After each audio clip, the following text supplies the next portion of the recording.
ना इधर के ना उधर के, हम हैं साथ खबर के, असर से लाते हैं बदलाव, पक्ष विपक्ष नहीं जन पक्ष में झुका। सिलवानी अंचल के गांव बेघरा में विवेक विकास रघुवंशी स्वर्गीय उमेश पटेल की पुण्य स्मृति में आयोजित की जा रही श्रीमद् भागवत कथा सप्ताह के पंचम दिवस कथा व्यास पंडित राम कृपालु शर्मा ने बताया कि भगवत कथा का श्रवण करने से जीवन में सुख शांति का समावेश होता है, धर्म के प्रति आस्था बढ़ती है।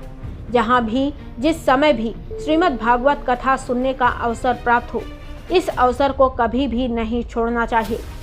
भजन में ही जीवन का सार होता है।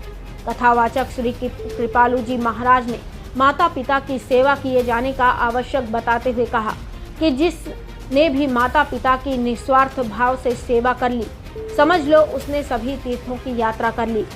माता पिता के चरणों में ही तीर्थ है। उन्होंने कहा कि 84 लाख योनियों में भटकने के बाद यह मानव तन मिला है। इसका उपयोग सत्य के मार्ग पर चलने में लगा दो, जन्म सफल हो जाएगा। उन्होंने बताया कि श्रीमद् भागवत कथा श्रवण करने से जीवन में भगवान की भक्ति जागृत होती है।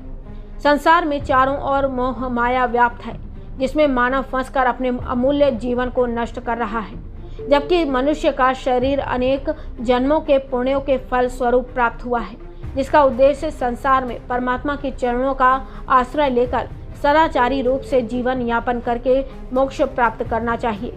लेकिन भटकाव के कारण मानव इस संसार को नित्य मान लेता है, जबकि परमात्मा ही इसके मूल में सत्य रूप में विराजमान है।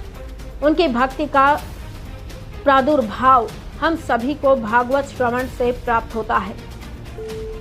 सिलवानी से नर्मदा की पुकार के लिए सऊद कुरैशी की रिपोर्ट।